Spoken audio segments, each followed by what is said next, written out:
Gadget addiction. Gadget addiction happens when you're glued to your devices from the moment you wake up until you go to sleep. Like, you just can't stay away from the screen. Take Johnny, for example. Every morning, the first thing he does is check his phone, whether it's for messages from his girlfriend or just scrolling through videos. All day, he's basically attached to his gadget. Even during meals, his eyes are still on the screen. Why is this bad for your brain? Constant screen time can lower your ability to connect with people face to face, limit your social interaction, and ruin your sleep quality. Your brain gets overstimulated, making it hard to relax and easier to snap at little things. Short-term effects: easily distracted, hard to focus, and feeling anxious. Long-term: higher risk of depression, anxiety disorders, and weakened social skills. What can you do? First, set specific times for using your gadgets, like only during breaks from school or work. If it's not urgent, try to resist checking. Second, limit your screen time, especially before bed. Try not to use your phone for more than an hour before sleeping. Third, replace screen time with offline activities like chatting face-to-face, doing light exercise, reading a book, or picking up a hobby. Your brain needs real-life moments too, not just pixels on a screen. Sleep problems. Sleep problems often start with bad habits, like staying up late even when you have to wake up early for school or work. Strangely, some people even feel proud that they can stay up all night, when in reality, their bodies and brains are already exhausted. Take Jake, for example. Instead of going to bed at night, he spends hours on his phone until 2 a.m. or even later. Then he gets just a few hours of sleep before waking up at 6 a.m. The result? He's super sleepy during the day, but still ends up repeating the same routine, scrolling through his phone late into the night. And so the cycle continues. Here's the thing. Yeah, sleep isn't just about resting your body, it's a crucial time for your brain to clean out toxins and recharge. When you don't get enough sleep, those toxins start piling up like trash that never gets taken out. The impact? In the short term, you'll notice things like forgetfulness, trouble focusing, and mood swings. In the long term, it's way more serious. Memory loss, a higher risk of Alzheimer's as you age, and even permanent damage to your brain cells. So, what's the fix? Make sure you get at least 7 hours of sleep every night. Avoid using your phone before bed. If you have trouble falling asleep, try taking a warm shower, reading a book, or listening to calming music. Remember, pushing through with little sleep isn't a sign of strength, it's actually slow self-destruction. Lack of social interaction. Lack of social interaction happens when you tend to avoid being around others and prefer to spend most of your time alone. Take Chris, for example. He usually chooses to stay in his room playing online games rather than hanging out or catching up with friends. Why is this bad for your brain? Because your brain actually needs social interaction to stay healthy. Without it, you can start feeling lonely, and that can mess with your mood and mental health. Short-term effects: you might feel lonely, unmotivated, stressed, stuck when solving problems, and lost in your own thoughts too often. Long-term, there's a higher risk of depression, anxiety, and poor social skills over time. Here's what can help. First, start small. Say hi to your neighbor or have a quick chat with someone nearby. Second, plan something fun with friends or family, like a hangout or a short trip. Little moments like these help fill your days with joy. Third, stay in touch with people you care about, family, close friends, even if it's just a quick message or call. Remember, meaningful connections keep your brain and heart feeling alive. Overthinking. Overthinking happens when you constantly dwell on things, whether it's stuff from the past or things that haven't even happened yet.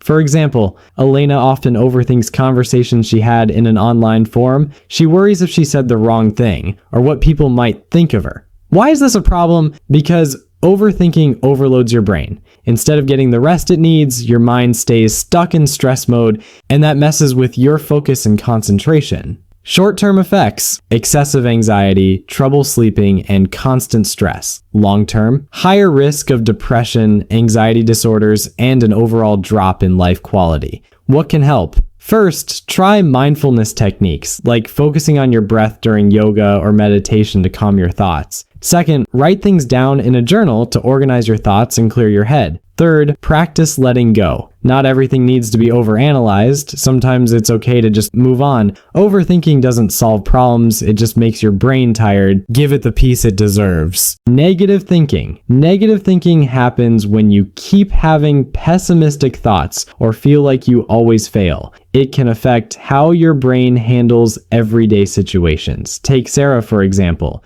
She always believes she'll mess things up. Every time she faces a challenge, she immediately thinks negatively and doubts herself. Why is this bad for your brain? Because repeated negative thoughts activate the part of your brain linked to stress and anxiety, messing up your brain's chemical balance. Short-term effects: stress, anxiety, trouble sleeping.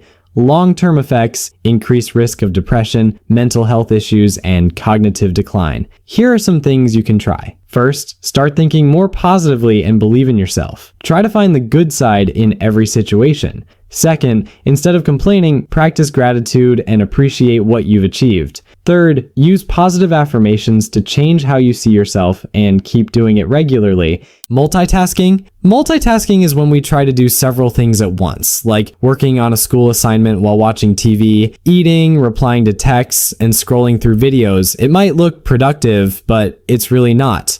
Take Sophie, for example. While studying math, she's also texting her friends, chatting, or watching YouTube videos at the same time. The result? None of those things get her full attention. Everything ends up being half done. Why is this bad for your brain? Because truth is, our brains aren't built to focus on multiple things at once. Every time you switch between tasks, your brain has to readjust, and that takes energy.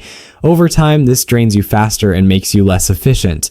Short-term effects? You get tired more easily, and your work suffers in quality. Long-term, your thinking slows down, your brain becomes less sharp, and it gets harder to concentrate. So what can you do? First, stick to one task at a time. You can try the Pomodoro technique, 25 minutes of focused work followed by a 5-minute break. Second, turn off phone notifications so you're not constantly being distracted. Third, set small, clear goals to help you stay on track and keep your focus. Multitasking might seem cool, but in reality, it slowly wears down your brain.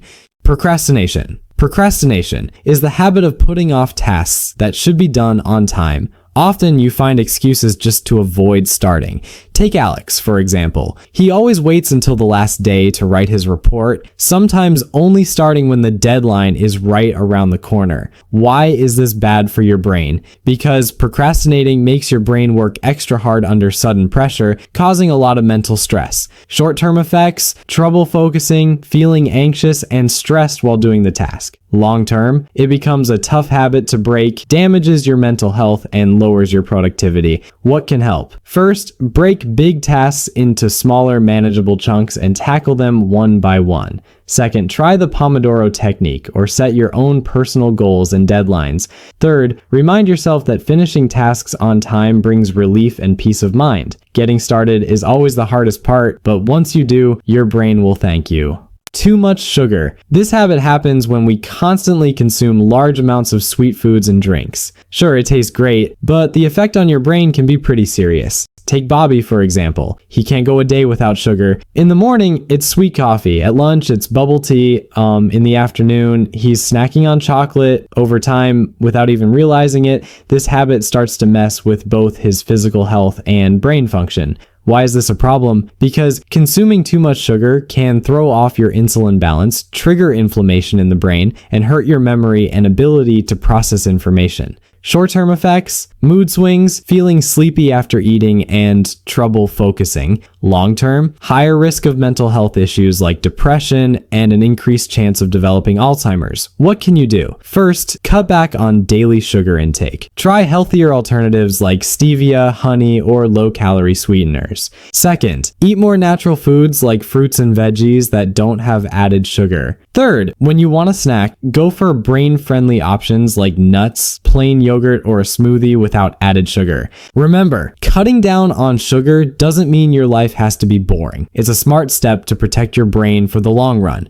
Excessive alcohol consumption. Drinking too much alcohol usually happens when you often drink, especially when you're stressed or socializing without clear limits. Take Wilson, for example. Every week, he has plans to drink with friends until he's drunk. Sometimes he even uses alcohol as a way to forget his problems. Why is this bad for your brain? Alcohol messes with neurotransmitters that regulate your mood and focus. Drinking too much can damage the part of your brain that controls memory. Short-term effects: losing self-control, mood swings, and trouble focusing. Long-term: declining brain function, memory problems, and increased risk of mental health issues. What can help? First, limit your alcohol intake, or better yet, avoid it if you can. Second, find healthier ways to handle stress, like spending quality time with friends or family and talking things through. Third, if quitting feels tough, don't hesitate to seek professional help for the support you need. Taking care of your brain means knowing when to say no. Poor brain nutrition. Poor brain nutrition usually happens when you often eat instant or low-nutrient foods without paying attention to the important nutrients your brain needs to work at its best. Take Allie, for example. She loves eating fast food and snacks high in sugar and fat, but rarely eats veggies or other nutritious foods. Why is this bad for your brain? Eating poorly can cause inflammation in your brain, mess with your thinking, and lower your memory skills. Short-term effects: trouble focusing, mood swings, and feeling sleepy often. Long-term: risk of brain problems like depression and cognitive decline. What can help? First, eat more foods rich in omega-3 like fish, nuts, and avocados. Second, boost your intake of fruits and veggies packed with antioxidants. Third, avoid processed foods high in sugar and trans fats like fast food. Good food fuels a sharp and healthy brain. Lack of sunlight exposure. This happens when you spend too much time indoors without stepping outside to get some natural sunlight, and this habit is usually found in individuals with deeply introverted personalities. Why is this bad for your brain? Because natural sunlight helps your body produce vitamin D, which is essential for brain health. Without enough sun, your brain makes less serotonin, a chemical that affects your mood and energy levels. Short-term effects: feeling tired, weaker immune system, and more stressed out. Long-term effects: higher risk of mood problems like mild depression and anxiety. So, what can you do? Try to spend at least 10 minutes outside every day, especially in the morning sun. If going outside is tough, maybe consider taking vitamin D supplements. Also, make sure your workspace or home gets plenty of natural light and good airflow.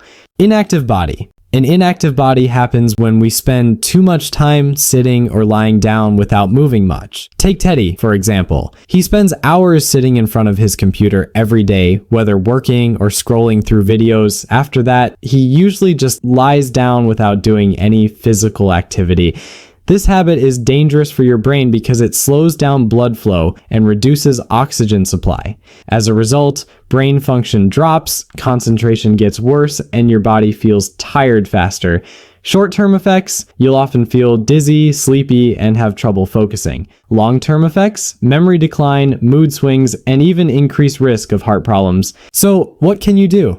Try to get up and move around every 30 to 60 minutes and make time for at least 5 minutes of light exercise each day, like stretching or taking a short walk. Small daily moves can make a big difference for your brain and overall health. Lack of mental stimulation. This habit shows up when we spend too much time doing passive activities like endlessly scrolling through social media or watching brainless videos. As a result, the brain starts to get lazy. Take Luna, for example. Every day, she only watches light, entertaining videos. She never reads books or does anything that really challenges her mind. Without realizing it, her brain stops working hard.